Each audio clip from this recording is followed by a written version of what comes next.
الصلاة لها 14 ركنا. وبين الشيخ رحمه الله فيما يتعلق بالركن أن الأركان لا تسقط سهوا ولا جهلا ولا عمدا. الركن يبطل به العمل ولا يسقط عن الإنسان لا بالسهو ولا بالجهل ولا بالعمد. وأخذ يذكر الأركان، قال تكبيرة الإحرام. قبل تكبيرة الإحرام ثم ركن وهو القيام مع القدرة، القيام مع القدرة كما قال الله عز وجل وقوموا لله قانتين. وفي الحديث قال عليه الصلاة والسلام صل قائما فإن لم تستطع فقاعدا فإن لم تستطع فعلى جنب. وفي حديث المسيء صلاته قال إذا قمت إلى الصلاة. فإذا من أركان الصلاة القيام مع القدرة، وهو ركن يسقط بالعجز، وغير من الأركان تسقط أيضا بالعجز، فالقيام مع القدرة. هنا أنبه على أمر لا بد من التنبيه عليه.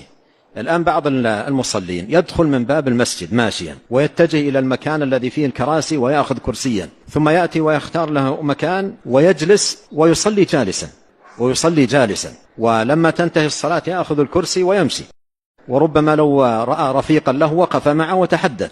عنده قدرة على القيام. فالقيام مع القدرة هذا ركن من أركان الصلاة، ما تصح الصلاة إلا به. فإذا قال عن نفسه إنه كبير يقال له كبر قائما.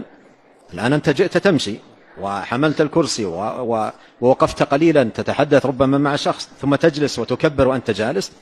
كبر قائما، ابدأ الصلاة بالقيام، وإذا أحسست أنك ما تحتمل أن تستمر على القيام اجلس.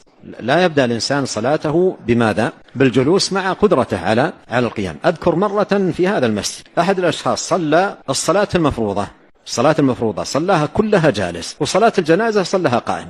صلاة الجنازة لما نودي إلى صلاة الجنازة قام وصلاها قائم، وأردت أن أتحدث معه إذا به رجل أعجمي ما يعرف العربية.